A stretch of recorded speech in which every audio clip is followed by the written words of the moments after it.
श्रीदीननाथस्य ज्ञानाञ्जनशलाकया चक्षुरुन्मीलितं येन तस्मै श्रीगुरुवे नमः। नमो महावदन्याय कृष्ण प्रेम प्रदायते कृष्णाय कृष्ण चैतन्य नामने गौरतुष्टे नमः। हे कृष्ण करुणा सिंधु दीन बंधो जगतपते गोपेश गोपिका कांत राधा कांत नमोस्तुते। तप्त कांचन गौरांगी राधे वृंदावनेश्वरी वृषभानुसुते देवी प्रणमामि हरिप्रिये। तवैवास्मि ना जीवामि त्वया बिना इति विज्ञाय राधिके त्वं नय मां चरणान्तिके।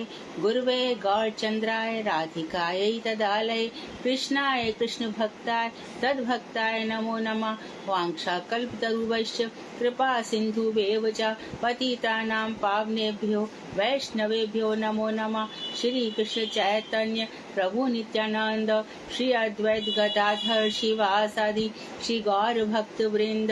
हरे कृष्ण कृष्ण कृष्ण हरे हरे, हरे राम राम राम हरे हरे। मैं सर्वप्रथम ग्रंथराज श्री जयवधर तदीय रचयिता सच्चिदानंद ओम विष्णुपाद भक्ति विनोद ठाकुर के श्री चरण कमलों में कोटि कोटि दंडवत प्रणाम कर उनकी अहेतु की कृपा की प्रार्थना करती हूँ। मैं मदीय गुरु पाद्म पद्म युगाचार्य रूपानुगाचार्य वर्य परिव्राजकाचार्य वर्य नित्य लीला प्रविष्ट ओम विष्णुपाद अष्टोत्तर शत श्रीमद भक्ति वेदांत श्री नारायण गोस्वामी महाराज परमहंस स्वामी मदीय शिक्षा गुरु पाद्म पद्म नित्य प्रविष्ट ओम विष्णुपाद अष्टोत्तर शत श्रीमद भक्ति वेदांत श्री वामन गोसाई महाराज के श्री चरण कमलों में कोटि कोटि दंडवत प्रणाम कर उनकी अहेतु की कृपा की भिक्षा करती हूँ। मैं उपस्थित श्रोता मंडली वैष्णव वैष्णवी सभी को यथा योग्य वंदन अभिवादन दंडवत करती हूँ। तो जैव धर्म जिस यात्रा पे चला, जहाँ पे हमें नित्य धर्म बताए गए, नैमित्तिक धर्म बताए गए और किस तरह से हमारी जो सब्टल बॉडी है, जो अंतःकरण है, चार बना है ना, सूक्ष्म शरीर और स्थूल शरीर। सूक्ष्म शरीर मन बुद्धि चित्त और अहंकार, इन चार से बना, और स्थूल शरीर इंद्रिया महाभूत पंच तन्मात्राएं, इन सब से मिलकर के बना। तो इस तरह से कभी 25 तत्व, कभी 26 आत्मा और परमात्मा मिला दिया जाए तो 27 तत्व, प्रकृति मिला दिया जाए तो इस तरह से 27 तत्वों से शरीर बना है। अब ये जो शरीर हमें मिला, ये शरीर जो हमें मिला है और अनादिकाल से मिलता ही चला आ रहा है ना, तो उसको हमने सज्जन भक्ति विनोद ठाकुर ने हमको समझा दिया कि किस तरह से हमें अपने जीवन में आगे बढ़ना होगा। तो अब यहाँ पर एक चीज रह गई थी कि हमारे जो भाव हैं वो कैसे होने चाहिए। शरीर भी समझ में आ गया, अंतःकरण इंद्रिया भी समझ में आ गई। अब कुछ व्यक्ति क्या करते हैं, मन बुद्धि चित्त और अहंकार को अपने में कंट्रोल कर लेते हैं।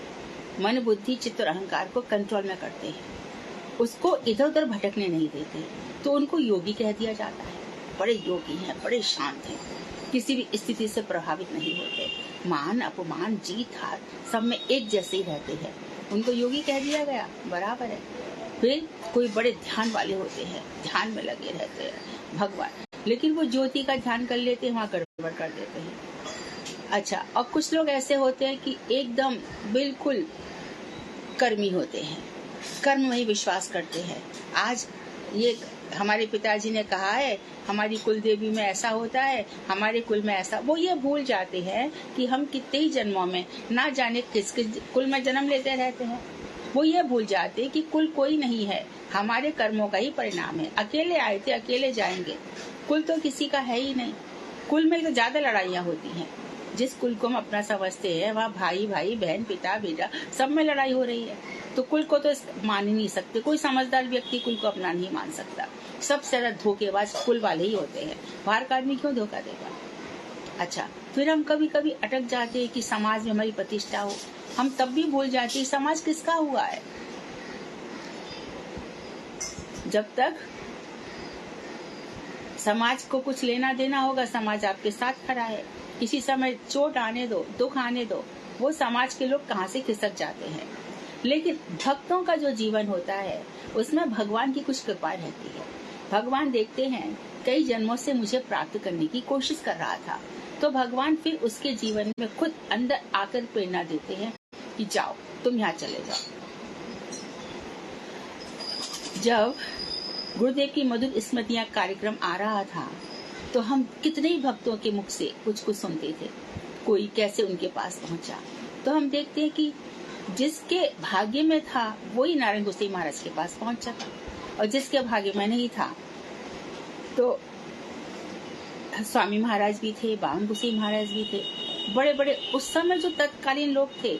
एक बाढ़ सी आ गई थी भक्तों की, एक जहाँ वो बैठते थे भक्ति का साम्राज्य छा जाता था, भक्तों का साम्राज्य, एक से बढ़कर एक धुरंधर विद्वान सब उनकी शरण में आ गए। तो उनकी शरण में कोई किस हिसाब से पहुंचा, कोई किस हिसाब से, जिसकी जैसी रुचि रही उन्होंने सेवाएं भी मिली। तो अभी उसी बात में भक्ति में आते आते फिर मन में भाव आते हैं। तो कोई मेरा ऐसा भाव है जो स्थायी है, परमानेंटली मेरे हृदय में स्थिर हो गया है, उसी को हम स्थायी भाव कहते हैं। अब स्थायी भाव में अनुभव आते हैं, उद्भासर, उद्घूर्णा इत्यादि जो प्रकट हो जाते हैं। फिर धूमायित, ज्वलित, सुदीप्त, उदीप्त होते हैं, और फिर उसमें व्यभिचारी भाव आते हैं। तो जो अभी तक हमें संसार से मोह हो रहा था, आसक्ति हो रही थी, जाड हो रहा था, उन्माद हो रहा था, वो सब असूया हो रही थी, निर्वेद हो रहा था, वो सब हम देखते हैं कि संसार से हट चुके हैं, अब कृष्ण की तरफ टर्न ऑफ हो चुके हैं। अब वो सब अब कृष्ण की तरफ हो गए हैं। तो अब क्यों हो गए कि हम राधा जी से सीख रहे हैं कि राधा जी किस तरह से कृष्ण से प्रेम करती थी। तो राधा जी के अनुगत्य में हम चले, राधा जी हमारी आश्रय बन गई, कृष्ण हमारे विषय बन गए। तो अब राधा जी को पकड़ करके उनके आश्रय में हम इन भावों की साधना कर रहे हैं। यहाँ तक हमारी अवस्था पहुंच जाती है, इसके आगे कुछ नहीं है, इसके आगे वहां डूबना है। और कल भी हमने बताया था, आचरण बहुत जरूरी है जीवन में, आचरण जरूर करना है। और आचरण में तीनों ग्रंथ, शिक्षाष्टक, मनः शिक्षा, उपदेशामृत, इन तीनों को बार बार पढ़ना है और अपने आप को टटोलना है, अपनी कसौटी कसना है, क्या मैं इसमें पूर्ण उतर रही हूँ कि नहीं, या पूर्ण उतर रहा हूँ कि नहीं, कुछ गड़बड़ तो नहीं हो रही, मैंने कुछ गड़बड़ तो नहीं कर दिया, मैं आचार्यों की बात के विरोध में तो नहीं चली गई, वो तो कुछ और कह रहे थे, मैं तो कुछ और कर पा रहा हूँ। ऐसे नहीं होना चाहिए, तो भी गड़बड़ हो जाएगा। फिर क्या होगा, और कर्म बन जाएंगे, फिर कई सारे और करोड़ संसार मिल जाएंगे, फिर वही मैया का पेट, फिर वही संसार, वही सब कुछ बकवास, सब कुछ बेकार का हो जाएगा। तो जो भगवान ने हमें सोने के समान बना दिया था, चिंतामणि भगवान की हम आराधना कर रहे थे, उसको हम छोड़ करके हमने कहाँ अपने आप को फंसा लिया। तो उन्हीं भावों में हम पढ़ रहे थे कि जो राधा रानी और कृष्ण के या सखियों के कृष्ण के पत्रों का आदान प्रदान होता था, तो उसमें साक्षर होता था, निरक्षर होता था। साक्षर में क्या करते थे, वो कामलेख बेचते थे, जिसमें अपने हाथों से अपनी अवस्था का वर्णन करके या तो गैरिक शिला से लाल रंग निकाल लेते थे, या फूलों को निचोड़ करके लाल रंग निकाल लेते थे। और फिर बड़े बड़े कोई कागज को कैसे बना लेते थे, पत्ते का, फूल का कोई पत्ता था उसमें बना लेते हैं, और कुमकुम द्रव द्वारा अक्षर लिखे जाते हैं। तो यह कमल के डंठल से निकले हुए सूत्र से उसको बांध के भेज देते हैं। जैसे कि अभी हमने बताया, आजकल भी लगन पत्री इत्यादि सब विवाह शादी में देखा जाता है, या हम किसी का सम्मान कोई पढ़ते हैं तो हम ऐसे लपेट के देते हैं। ये आज भी नीति चली आ रही है। तो पूर्व राग में 3 प्रकार थे। समर्थारति में पूर्व राग कैसे कैसे हुआ, कैसे श्रवण हुआ, दर्शन हुआ राधा जी का। फिर हमने समंजस रति का भी पढ़ा कि रुक्मणी को कैसे दर्शन श्रवण हुआ, सत्यभामा का भी पढ़ा। साधे रति का बता दिया, कुब्जाए और सभी लोगों में हो सकती है। तो इसमें जो भाव है वो धूमायित अवस्था में रहते हैं, आते और चले जाते हैं। अब ये बता रहे कि पूर्व राग डेवलप कैसे होता है, उसकी उन्नति और प्रोग्रेस कैसे होती है, उसका क्रम हमें बताइए।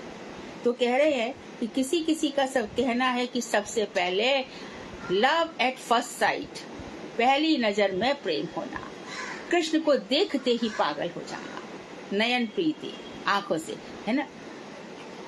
जैसे कि गुरुदेव के लिए बोलते हैं ना, जैसे उनको देखा हमें लगा हमारी यही मंजिल है, बस यही, इसके आगे और कुछ नहीं।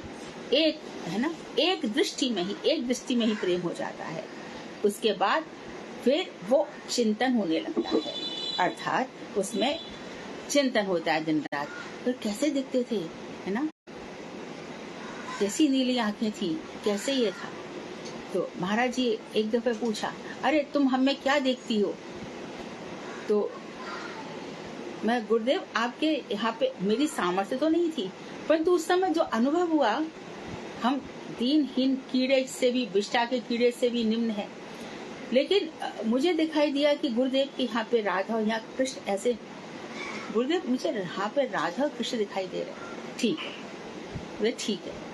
फिर एक बार मैंने उनको बोला, महाराज जी आपकी आंखें कितनी सुंदर हैं, इतनी नीली, इतनी सुंदर। हट, मेरे बोले हट, ऐसे करके, और एकदम महाराज जी ब्लश कर गए, शर्मा गए। तो कभी कभी महाराज जी की हंसी इतनी सुंदर होती थी कि उनके कपोलों पर लालिमा छा जाती थी, तो हम देख करके रोंगटे से खड़े हो जाते थे, कोई इतना सुंदर भी हो सकता है क्या। तो जब अपन देख लेंगे, तो जो मैं अपना अनुभव बता रही हूँ कि मैंने जब सबसे पहले उनको देखा तो ऐसा लगा कि एक ऋषि बैठे हैं जिनके अंदर से ब्रह्म तेज फूट फूट के निकल रहा। मैंने तो उसी समय अपने आप को पूरा उनके अंदर समर्पण कर दिया। मैं तो श्रीमद् भागवत में डॉक्टरेट कर रही थी, पीएचडी कर रही थी, उसी समय मिली। तो गुरुदेव बोले कि अरे मायावादियों का ग्रंथ पढ़ती है, गीता प्रेस गोरखपुर के लिए बोले। तो गुरुदेव फिर मुझे आप दीजिए तो सही, तो हमारे पास तो कोई भागवत ग्रंथ था ही नहीं, तो मैं क्या करूं। फिर मैं लिटरली बहुत क्रंदन करती थी कि मुझे सही भागवत कब पढ़ने को मिलेगी।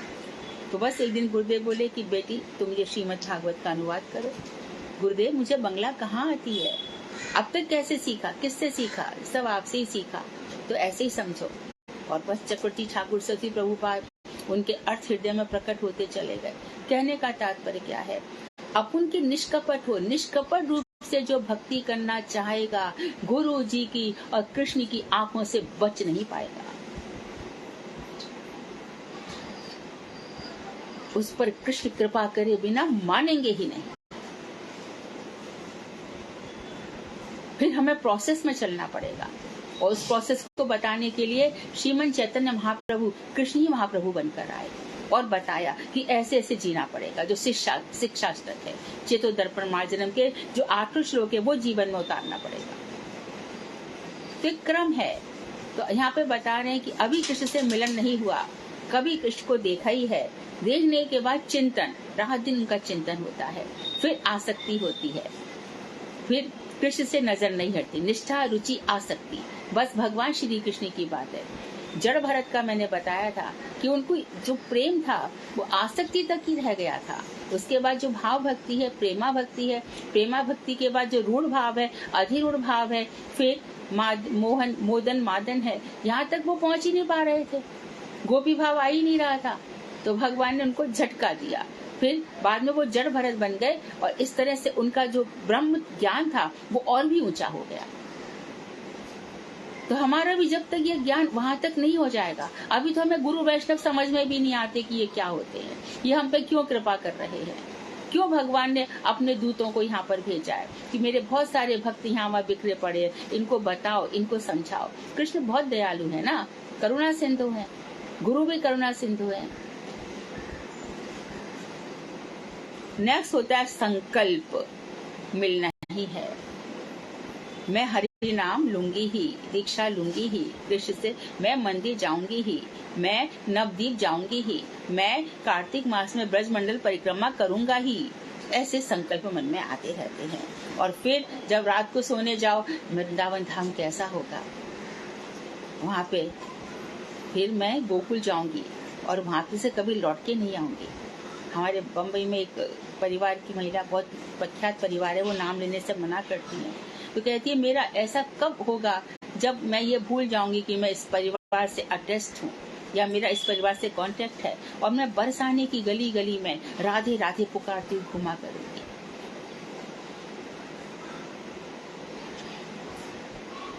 राधे राधे राधे राधे राधे राधे बोल, बरसाने की गली गली डोल। राधे राधे राधे राधे राधे राधे बोल, बरसाने की गली गली डोल। ब्रह्माचल में रे मन भायो, ब्रह्माचल में रे मन भायो, मोर कुटी है अनमोल, मोर कुटी है अनमोल, बरसाने की गली गली डोल। राधे राधे राधे राधे राधे राधे बोल, बरसाने की गली गली डोल। ब्रह्मा जी पर्वत बन करके वहाँ तपस्या कर रहे हैं। नंदगांव में शिव जी नंदीश्वर पर्वत बन गए हैं और गोवर्धन तो विष्णु पर्वत माने जाते हैं। तो जहाँ पर राधा जी की उपासना, परि उपासना चल रही है, उनके अनुगत्य में तो चलना पड़ेगा। राधा नाम है बड़ो मीठो, राधा नाम है बड़ो मीठो, मुख में जैसे मिश्री घोल, मुख में जैसे मिश्री घोल, बरसाने की गली गली डोल। राधे राधे राधे राधे राधे राधे बोल, बरसाने की गली गली डोल। तो जब हृदय से ऐसी पुकार आएगी तो किशोरी जी रह जाएंगी?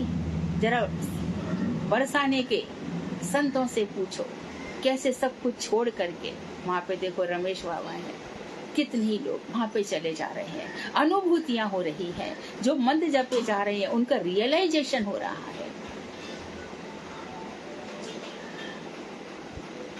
तो नींद नहीं आती है, कृष्णा शरीर दुर्बल होता चला जाता है, विषय निवृत्ति, संसार के सारे रस फीके लगते हैं, अहंता ममता, ये मेरा है ना। बहुत से लोग तो इतने ज्यादा कैलकुलेटिव माइंड के होते हैं, जहाँ पे मुझे ये मिलेगा, जहाँ पे मुझे ये ऐसे लोगों को कभी भी भगवान की कृपा मिल नहीं सकती, कभी भी नहीं मिल सकती। सेवा भाव रहना चाहिए, सेवा भाव बिना नहीं होगा। ये मार्ग ही ऐसा है, ये मार्ग ही ऐसा है। पूज्यपाद बावन गोसाई महाराज से फर्स्ट मीटिंग में उन्होंने मुझे यही आज्ञा दी थी, जब उनको प्रथम दर्शन से मेरी अश्रुधार रुक नहीं रही थी, पता नहीं कहाँ से ऐसी मोटी मोटी धाराएं बह रही थी, तब मुस्कुराए, 5-10 मिनट तक देखते रहे और बोले, माँ ये मार्ग ऐसा है जहाँ हमें भी रोना है, तुम्हें भी रोना है।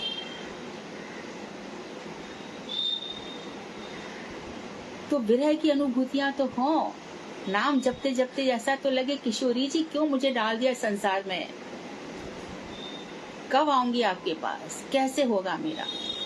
नाम में बहुत बल है, नाम जपते जपते हृदय प्रसन्न हो जाता है, सारा की सारा जो मन का मैल है वो आंसुओं से बह जाता है। तो विषयों से निवृत्ति हो जाती है, लज्जा नहीं रहती। फिर अभी तो छुप छुप के होता था, डर डर के होता था, अब तो कोई डर नहीं रहता। हम पहले दिन से कह रहे हैं, डरना मत। डरना किससे है, क्या कर लेगा तू, चल क्या कर लेगा बता। देखो तुम्हारा भगवान ने संसार में हम क्यों डरते हैं, हमको लगता है हम कुछ लॉस कर देंगे, इससे यदि हमने ऐसा बोल दिया तो हमारा ऐसा कर देगा, इससे हमने यदि ऐसा कर दिया तो हमारा नहीं। तुम्हारे भाग्य में जो होगा वो तुम्हें चारों तरफ से मिलेगा। चींटी को कौन देता है, हाथी कितना केला खाता है, कहाँ से आ जाता है। सबकी व्यवस्था भगवान ने कर रखी है। जो भजन नहीं कर रहे वो भी तो खाते हैं, खाने के लिए क्या भगवान के आगे, रहने के लिए क्या भगवान के आगे, झुकना नहीं है। सब जो नहीं जो भजन नहीं कर रहे वो क्या खाते नहीं, पहनते नहीं, क्या नहीं करते, ये तो ऐसे, इसके लिए डरने का नहीं कभी भी।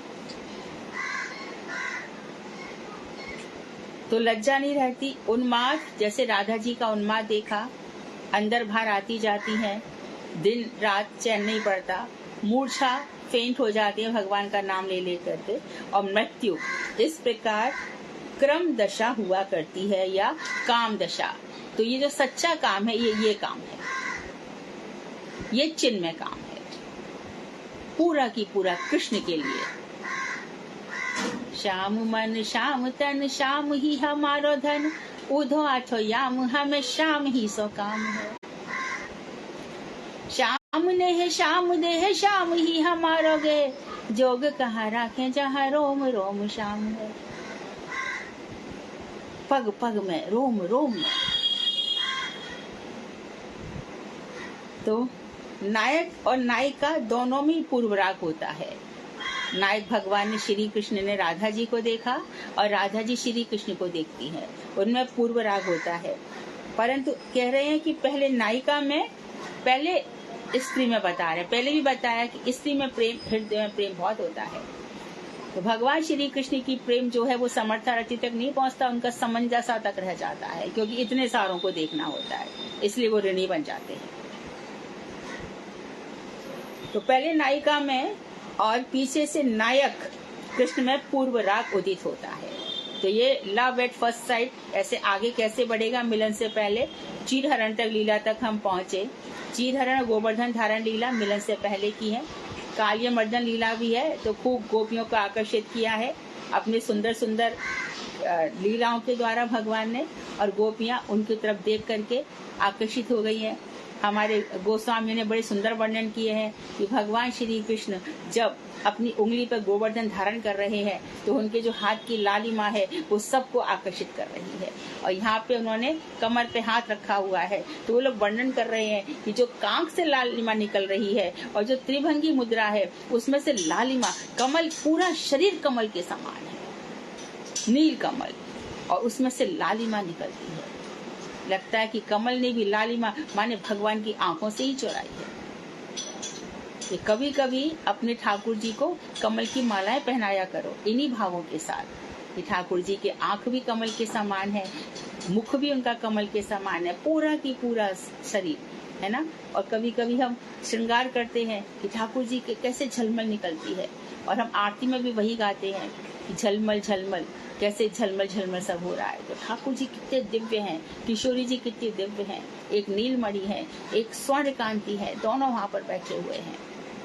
एकदम वो भी स्वर्ण ऐसा जल रहा हो सोना, ऐसी चमक उनसे निकलती है। तो ये नायक में पहले होगा और नायिका में बाद में। अब कह रहे हैं कि मान किसे कहते हैं, परस्पर अनुरक्त दंपति अब एक दूसरे में अटैच्ड हो गए, दोनों में बहुत प्रेम हो गया। दंपति या नायक नायिका के एक जगह रहने पर भी उनके अभिष्ट आलिंगन, दर्शन, चुंबन और प्रिय भाषण आदि के प्रतिबंधक भाव को मान कहते हैं। दोनों बैठे हैं, लेकिन फिर भी नायिका और नायक दोनों में से कोई भी चाहता है कि हमारा कृष्ण या राधा जी सखियां, कि कृष्ण अपनी सुंदर सुंदर सर्पलताओं से, जो सर्पलता के समान उनकी जो मजबूत भुजाएं हैं, का आलिंगन करें। जब बरसाने की जो शिखर है, चोटियां, वहां से श्री कृष्ण निकल जाते हैं, तो कभी कभी राधा जी को उनका वक्षस्थल दिखाई देता है, जहाँ पर कौस्तुभ मणि विराजमान है, श्रीवत्स का चिन्ह है। राधिका उसको देखकर ही मूर्छित हो जाती है, क्योंकि वो पूरी की पूरी कृष्ण रंग में रंगी हुई है।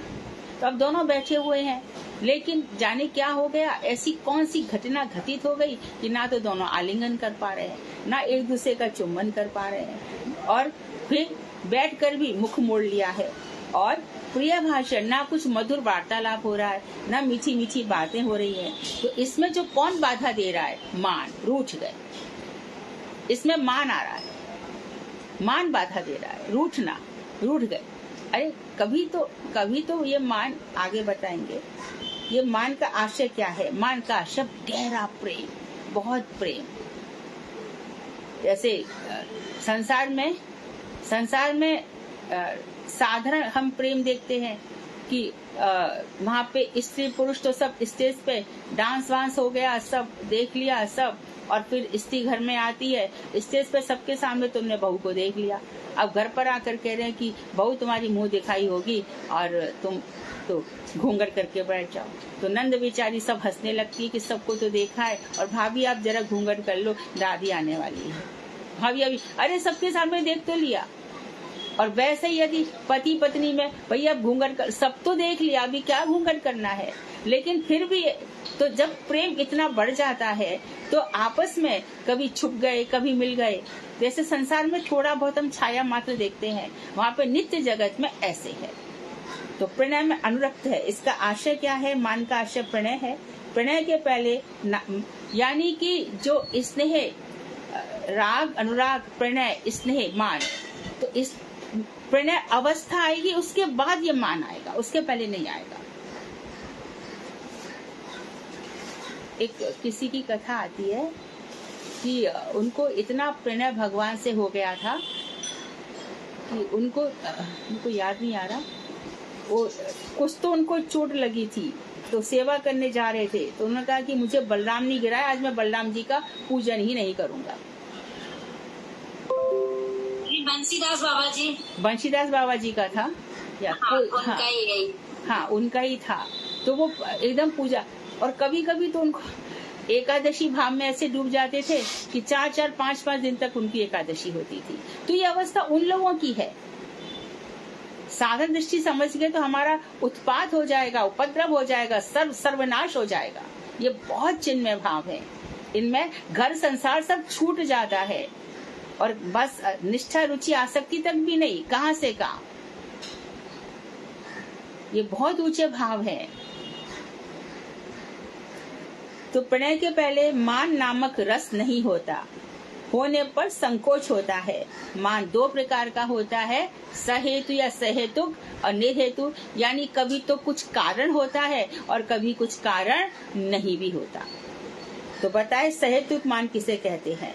जब नायक किसी विपक्ष या तटस्थ नायिका के प्रति विशेष प्रीति का व्यवहार करता है। तो राधा जी तो बैठी है, प्रेम उनके साथ होना चाहिए, लेकिन चले गए चंद्रावली के साथ। या फिर जो सुहृद नायिका है ना, जो सुहृद नायिका है उनके पास चले गए, तटस्थ नायिकाओं के पास। तो उनके देख करके, जो उसे देखकर या सुनकर नायिका के हृदय में जो ईर्ष्या की भावना होती है, यही ईर्ष्या प्रणय प्रधान होने पर सहेतुमान होता है।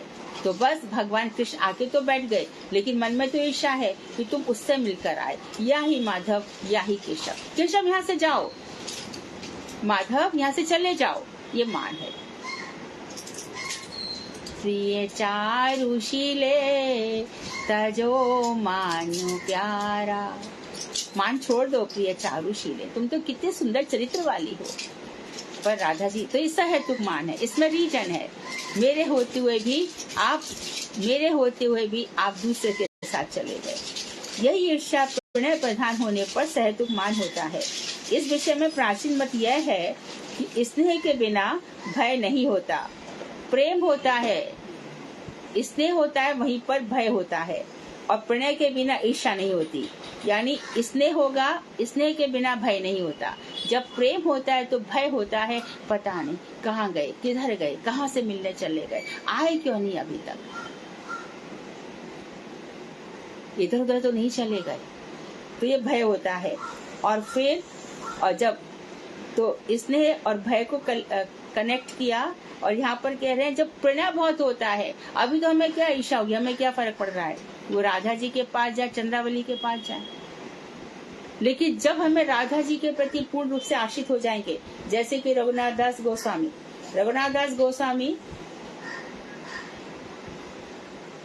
उनसे वो दिन में 23 घंटे ही सोते थे, 1-1.5 घंटा ही नहीं सोते थे। 23 घंटे भजन करते थे, 1-1.5 घंटा वो अपने और काम में करते थे।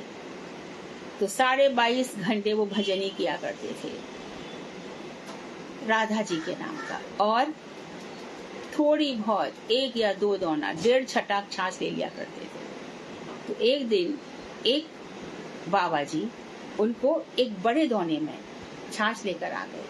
तो जब मैं रोज इतना छोटा दोना पीता हूँ, आज ये इतना बड़ा दोना कहाँ से आया? शाम ढाक कहते हैं उसको, है ना। तो इतना बड़ा दोना आया, तो उन्होंने पूछा ये दोना कहाँ से लाया? पूरे चंद्रावली के गांव से। फेंक दिया उन्होंने। हम तो सोचेंगे अरे चंद्रावली भी तो भगवान श्री कृष्ण की प्रिया है, पी लेंगे, वहां से तो आया हो।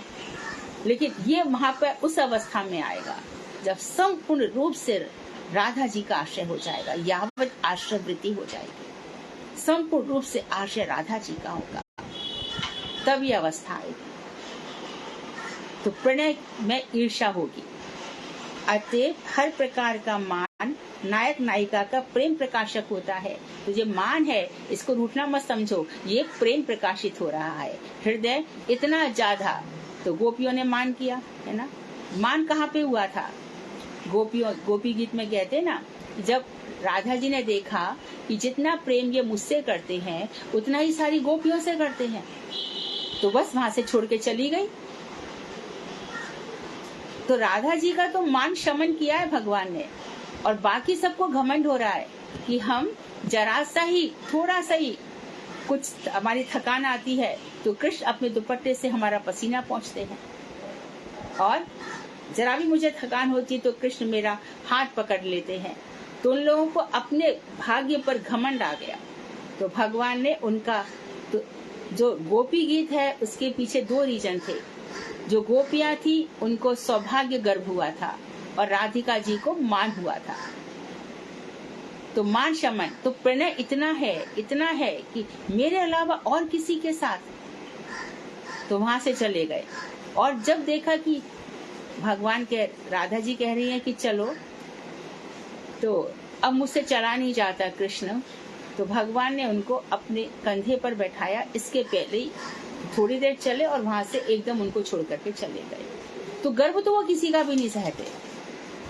अहंकारियों के तो सिर पर ऐसा काल का प्रहार पड़ता है ना, चाहे वो शिशुपाल हो, कंस हो।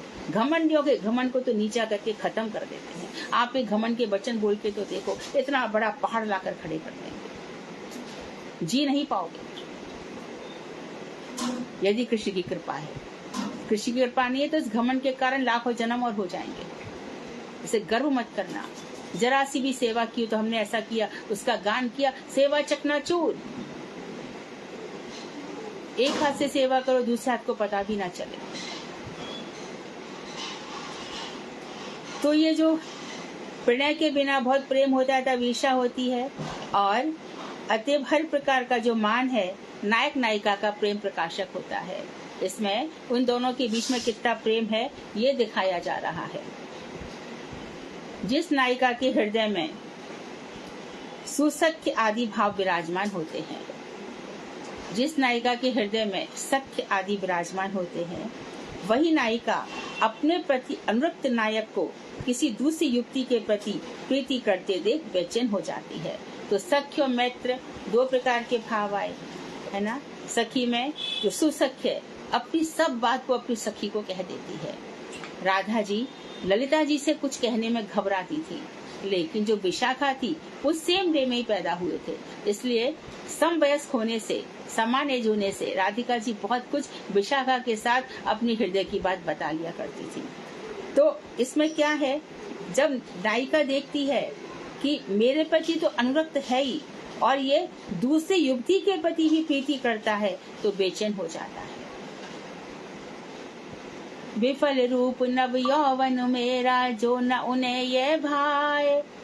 मेरा रूप, मेरा यौवन विफल ही है, क्योंकि वो मुझसे प्रीति नहीं रखते, वो अन्य से प्रीति रखते हैं। उद्धव वो मथुरा की नागरियों के साथ उनका प्रेम वहीं तक रहने दो। उनकी मूंछों में जो ये कुमकुम लगा है, जो उनके वक्षस्थल से मर्दन करके जो कुमकुम लगा है, बता रहा है कि उनकी अनुरक्ति वहां पर कैसी है। तो ये सब बातें होती है उसमें। द्वारका में एक समय श्री कृष्ण ने, ये बहुत ही सुंदर कथा है, आप लोग जानते भी हैं, रुक्मणी जी को एक पारिजात पुष्प दिया। ये दरअसल घटना घटित करवाई है नारद जी ने। बड़े महल में खाली एक पारिजात लाए और एक पारिजात ला करके कृष्ण को दिया, और कृष्ण ने कहा, अरे कृष्ण, मैं तो इतने लोगों के बीच में, तुम एक पारिजात लाए। अरे मैं तो इसलिए लाया जो आपसे अधिक प्रिय हो उसको दे दो। नारद जी कुछ भड़क आ गए। तो भगवान श्री कृष्ण ने क्या किया, वो पुष्प रुक्मणी जी को दे दिया। और जो सत्यभामा है उनमें राधा जी का थोड़ा थोड़ा अंश है, भूशक्ति है। तो सत्यभामा रूठ गई। तो भगवान ने पूरा की पूरा पारिजात पुष्प, हमने ये कथा सुनाई है कई बार, तो उसे सुनकर भी सत्यभामा के सिवाय किसी भी दूसरी महिषी के हृदय में मान उत्पन्न नहीं हुआ। क्यों नहीं हुआ? क्योंकि सत्यभामा में उतना ही प्रणय भगवान के प्रति है। ये प्रणय कालिंदी में, मित्रविंदा में इनमें क्यों नहीं आया? जामवती भी थी वहां पर, भद्रा भी थी, शैब्या भी थी, उनमें तो नहीं आया, सत्यभामा में हुआ। तो यहाँ विपक्ष वैशिष्ट अनुमान कर सत्यभामा को मान हुआ था। तो विपक्ष रुक्मणी जी के प्रति उनका, क्योंकि जितना ये मुझसे प्रेम करते हैं, रुक्मणी के महल में भी उतनी ही बार जाते हैं। रुक्मणी के यहाँ पर तो प्रद्युम्न भी हुए हैं, उत्सव होते रहते हैं, वहाँ अनिरुद्ध भी हुए हैं। जामवती का जो बेटा है सांब, वो मदर्स सन था, माँ का बिगड़ा हुआ बेटा। सांब ने तो बहुत सारे उत्पात किए थे। तो भगवान श्री कृष्ण यहाँ से गए तो उन्होंने कहा कि ऐसे उत्पातियों को छोड़ के नहीं जाऊंगा। तो उन्होंने आपस में यदुओं का आपस में संहार करा दिया। गलत चीज का पक्ष कभी मत लेना। हम जो कुछ भी कर रहे हैं, हम अपने कर्मों के बीज बो रहे हैं।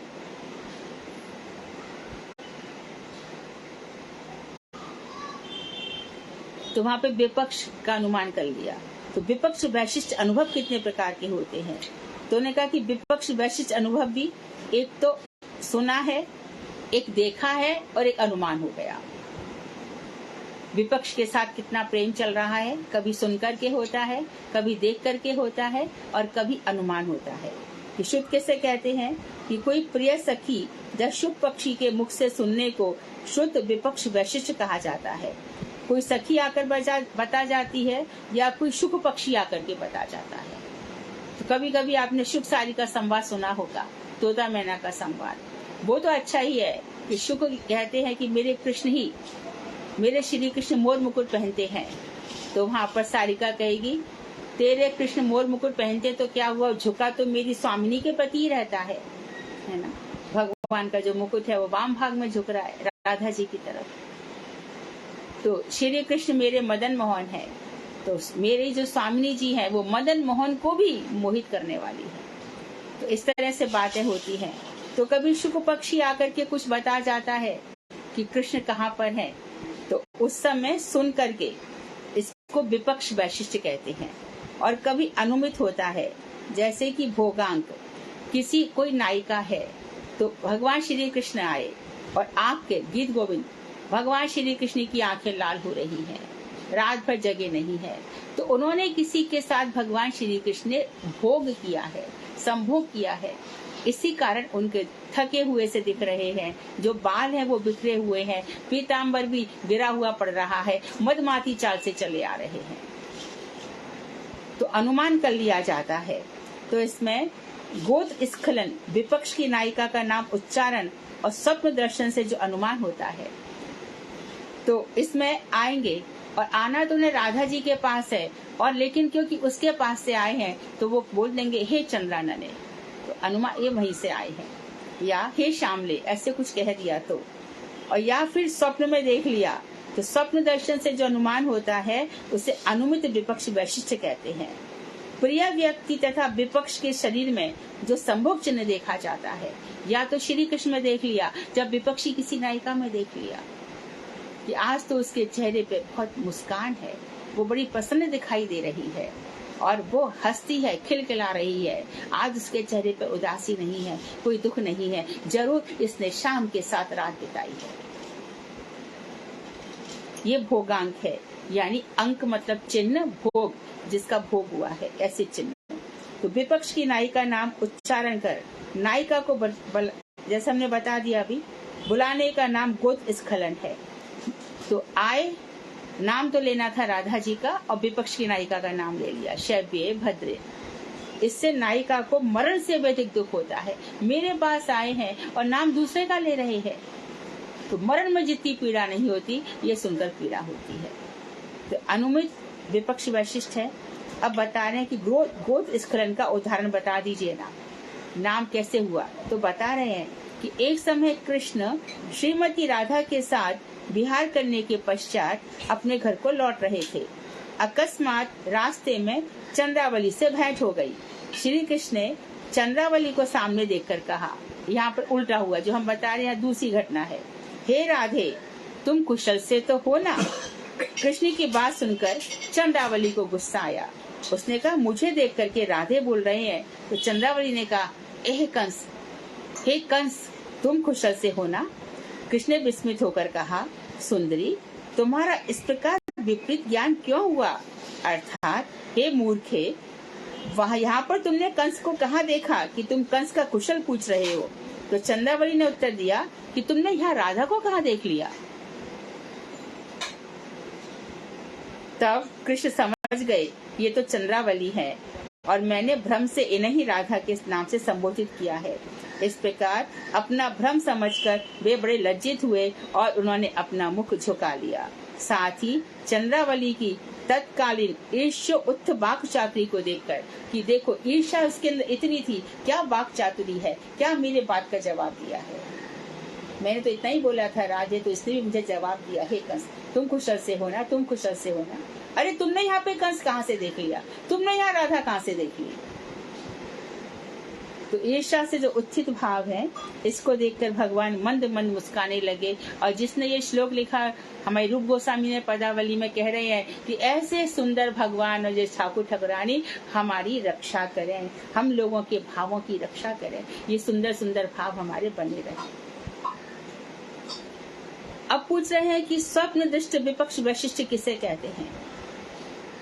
तो कृष्ण और विदूषक, हमारे विदूषक का रोल तो अक्सर मधुमंगल ही करते हैं, का जो स्वप्न आचरण ही है वो स्वप्न दृष्ट, स्वप्न में देखा हुआ। सपने में क्या देखा उसका उदाहरण बता रहे हैं कि कृष्ण का स्वप्न है, एक समय क्रीड़ा कुंज में चंद्रावली के साथ विहार हो गया।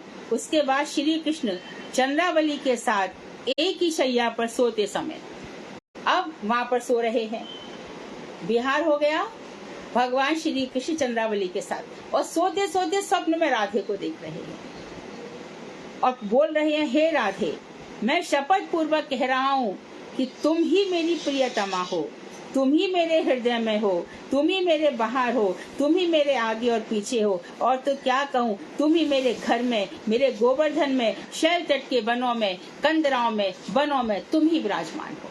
ये कहाँ कहा जा रहा है? चंद्रावली की शैया पर, स्वप्न में बोल रहे हैं।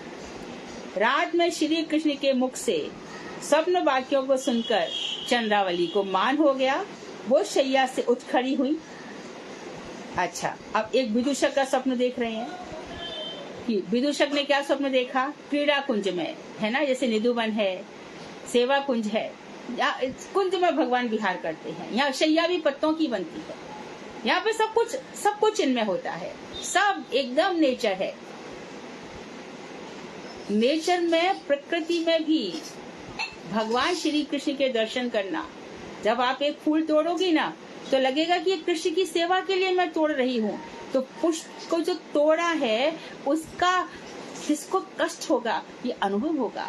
तुलसी जी के पत्र को भी आप तोड़ोगे तो अभी आप धीरे, ये तुलसी जी मैं भगवान के चरणों में चढ़ा रही हूँ, इसलिए थोड़ा कष्ट आप सह लेना। ऐसे तुलसी से भी प्रार्थना करना, आपको सब कुछ संसार लगेगा, हर चीज भगवान की सेवा में ही प्रस्तुत है। मैंने अपने भोग के लिए क्या से क्या मर्दन कर डाला, कितने पाप कर डाले, मैं तो रौंद डाला अपने सुख के लिए, है ना। तो देखो, विदूषक का स्वप्न है, क्रीड़ा कुंज में चंद्रावली और कृष्ण सुख पूर्वक विहार कर रहे हैं। उसी कुंज के बाहर एक वेदी पर मधुमंगल सोए हैं। उसको स्वप्न वचनों को सुनकर व्यथिता चंद्रावली को लक्ष्य कर दूसरे कुंज में पद्मा और शव्या बातचीत कर रही हैं। तो कुंज के बाहर मधुमंगल सोए हुए हैं और वो स्वप्न में कुछ बोल रहे हैं। तो इस सपने के जो बोल रहे हैं, इससे चंद्रावली को कितनी व्यथा हो रही होगी ये समझकर दूसरे कुंज में, क्योंकि एक कुंज में चंद्रावली और भगवान सोए हैं, वहां पर बाहर वेदी पर मधुमंगल सोए हैं। मधुमंगल स्वप्न में कुछ बोलते हैं। तो जो दूसरे कुंज में सखियां हैं, भद्रा और शव्या, पद्मा और शव्या, वो विचार कर रही है कि चंद्रावली को क्या हो रहा होगा। तो पद्मा ने कहा, सखी देखो, बाहर सोए हुए मधुमंगल के स्वप्न वाक्यों को सुनकर चंद्रावली का भाव कैसा मलिन हो गया है, मुख कैसा मलिन हो गया है। देखो इसका मुख कैसा मुरझा गया है, इसने मुख नीचा कर लिया है और संताप से इसका हृदय जला जा रहा है, कितनी दुखी हो रही है। क्या कहा था मधुमंगल ने स्वप्न में? हे माधवी, कृष्ण चाटुकारी द्वारा पद्मा की सखी चंद्रावली की वंचना कर रहे हैं, अतएव तुम शीघ्र राधा का यहाँ अभिसार कराने का प्रयत्न करो। तो माधवी सखी से कह रहे हैं कि कृष्ण जो पद्मा की सखी चंद्रावली है, इसकी बड़े फ्लर्ट कर रहे हैं, वहाँ पर बड़ा रिझा रहे हैं, उसको बहुत मना रहे हैं। और इस तरह से वास्तव में वो मना नहीं रहे, चंद्रावली को धोखा दे रहे हैं मीठी मीठी बातें करके। तुम शीघ्र जाओ और राधा जी को यहाँ पे लाओ और राधा को अभिसार कराने का प्रयत्न करो, कोई चिंता मत करो। वो है जरूर चंद्रावली के पास, लेकिन चंद्रावली को खाली धोखा दे रहे हैं। वास्तव में प्रेम तो उनका राधा जी से ही है, वो राधा जी से ही मिलना चाहते हैं। इसे राधा को लाओ और उनका अभिसार मिलन कराओ, चिंता मत करो। अब कहते हैं कि दर्शन किसे कहते हैं? अरे हम जो दर्शन करने गए मूर्ति का दर्शन, वो दर्शन नहीं है भाई। वो दर्शन किस काम का है? क्या देख लिया और क्या भगवान ने हमको दे दिया? क्या पा लिया? दर्शन किसको कहते हैं? देखो, दूसरी नायिका के साथ नायक को क्रीड़ारत देखने को दर्शन कहते हैं। मेरा ही जो प्रियतम है वो दूसरी नायिका के साथ रमण कर रहा है, ये दर्शन है। तो मन में जो विरह आएगा, ये हमारी किशोरी जी का।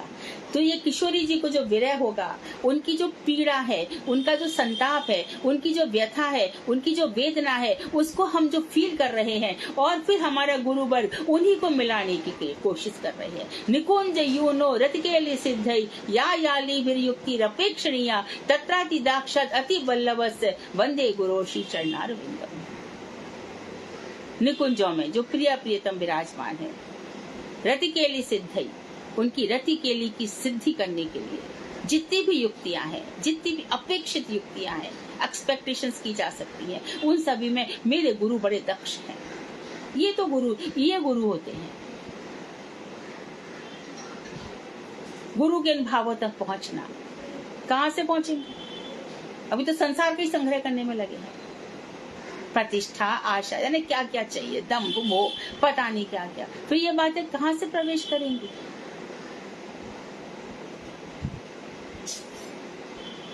तो क्या दर्शन हो गया?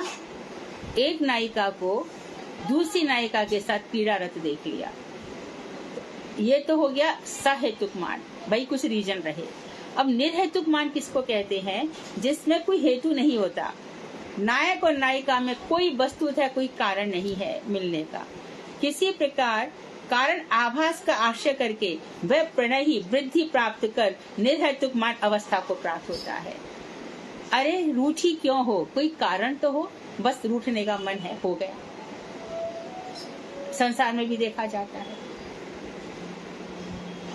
तो कारण, किसी भी कारण को आश्रय कर लिया और बस इससे प्रेम की वृद्धि होती है। कभी कभी रूठने से प्रेम बढ़ जाता है। तो निर्हेतुक मान अवस्था को प्राप्त होता है। इसलिए पंडित जन मान को प्रणय का परिणाम बतलाते हैं। तो मान क्यों हो रहा है? कि प्रणय बहुत अधिक सीमा तक पहुंच चुका है। मैं तो श्याम रंग रंगी, और इतना सब पढ़ा बोला और फिर भी ज्यों की त्यों धर दई चदरिया कह गए दास कबीर। सब कुछ सुना बोला, फिर वहीं की वहीं, एक पल का भी ठिकाना नहीं है। सामान बसा लिया 100 साल का, संग्रह में ही लगे रहे, कुछ भी नहीं किया इस जीवन में, कोई प्रकार की सेवा, कुछ भी नहीं। तो यहाँ कह रहे हैं प्रणय की वृद्धि होता है, तो बिना किसी कारण के भी मान अवस्था को प्राप्त होता है। प्रेम, प्रणय ही मान हो जाता है। इसलिए पंडित जन मान को प्रणय का परिणाम बतलाते हैं और निर्हेतुक मान को प्रणय का ही विलास उदित वैभव कहते हैं। तो जो प्रणय है, अब वो विलास, प्रेम जो है, गहरा प्रेम, प्रणय, प्रणयी जन, प्रणय है ना, गहरा प्रेम, उसका जो विलास है, तो ये जो मान है, ये उसी का ऑपुलेंस है, जो विलास से उदित हुआ है। तो कहते हैं ना, कोई चीज का वैभव हो जाए, विस्तार हो जाए, रिद्धि सिद्धि का वैभव क्या है? तो प्रणय का वैभव क्या है? मान। प्रणय वहां पर खूब प्रस्फुटित होता है। गुलाब भी खिले और सुगंध भी फैल रही है, चारों तरफ फैल रही है। तो ये प्रणय जो मान है वो प्रणय का विस्तार है। निर्हेतुक मान को ही वे प्रणय मान कहते हैं। प्रणय मान जो निर्हेतुक मान है वो प्रणय मान है। तो सहेतुक मान से भी ज्यादा इम्पोर्टेंट हो गया। सहेतुक में तो रीजन है, यहाँ विदाउट एनी रीजन प्रणय अपनी बस वैभव दिखा रहा है, मान कर लिया। निर्हेतुक मान को प्रणय मान कहते हैं। प्राचीन पंडित कहते हैं कि सर्प की स्वभाव सिद्ध कुटिला गति की तरह प्रेम की गति भी टेढ़ी ही होती है। सर्प कभी भी सीधी चाल नहीं चलता।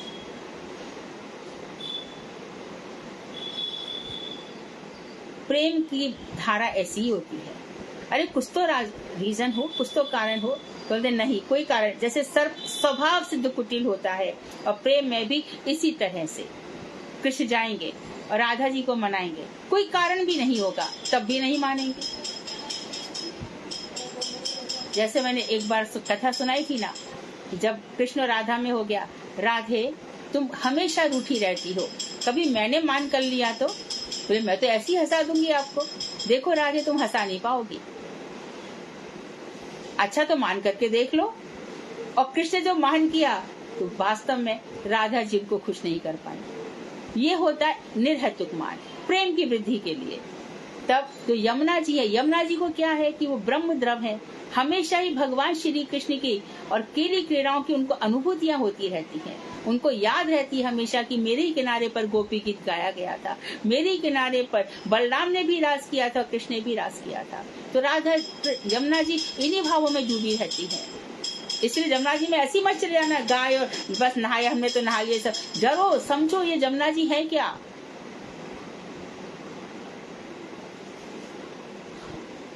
फिर तो यमुना जी से कहा, यमुना जी आई और कृष्ण का वेश धारण कर लिया। आपने देखा होगा यमुना जी वो जो घेर वाली पोशाक पहनती हैं, श्रीनाथ जी जैसी वाली, और हाथ में माला लेकर के आ गई। तो मेरा ही रूप धारण करके कृष्ण खिलखिला के हंस पड़े। कौन पावे जाको पार, प्रेम नदिया की सदा उल्टी बहे धार। कौन पावे जाको पार, ये प्रेम की नदी है, ये सर्प की गति के समान। तू टेढ़ो तेरी टेढ़ी रे नजरिया, तू टेढ़े तेरे ग्वाल सब टेढ़े। तो इस तरह से भावों में डूब जाता है। तो सर्प की स्वभाव सिद्ध कुटिला गति की तरह प्रेम की गति बड़ी टेढ़ी ही होती है। इसलिए अहेतु और सहेतु कारण रहे न रहे, दोनों अवस्था में दो प्रकार के मान नायक नायिकाओं के आगे प्रकट हो ही जाते हैं।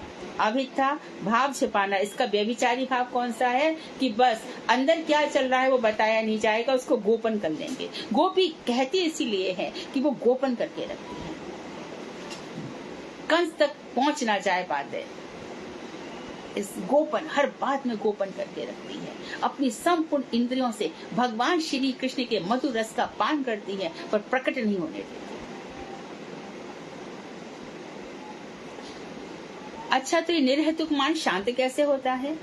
निर्हेतुक मान अपने आप ही शांत हो जाता है, क्योंकि कुछ कारण हो तो दूर किया जाए। प्रेम इतना है, मान कर लिया, जैसे जमुना जी का कुछ है ना बताया, हो गया, शांत हो गया। अपने आप हास्य उदय के साथ, जैसे अभी बताया था, भगवान हंसने लगे और शांत हो गया। परंतु सहेतुक मान में साम, भेद, क्रिया, दान, नति, उपेक्षा और रसांतर आदि यथा योग्य अवलंबित होने पर शांत होता है। आगे इसको स्पष्ट करेंगे। सहेतुक मान में क्या क्या करना पड़ता है? साम, भेद, क्रिया, दान, नति, उपेक्षा और रसांतर। बाष्प मोक्षण, आंसुओं का पहुंचा जाना तथा हास्य आदि ही मान के शांत होने के लक्षण है। ये आंसुओं को पहुंच लिया जाता है और फिर हंस के मुस्कुरा लिया जाता है। अब इन्हीं चीजों को विस्तार से बता रहे हैं कि साम किसे कहते हैं।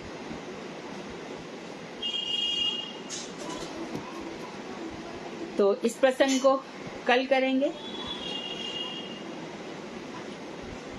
कल हम मान के भेद पढ़ेंगे।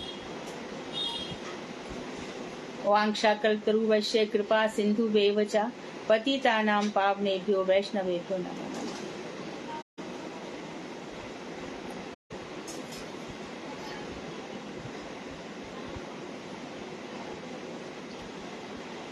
हरे हरे कृष्णा दीदी, दंडवत प्रणाम। हाँ जी, बताइए। दीदी ये जो मान है, ये इसका मतलब प्रणय का जैसे हम चरम सीमा बोल सकते हैं क्या? हाँ, प्रणय प्रणय ही चरम सीमा है। प्रणय स्वयं में ही चरम सीमा है। अच्छा, दंडवत दीदी। हाँ, प्रणय होगा तो मान होगा। हाँ जी दीदी।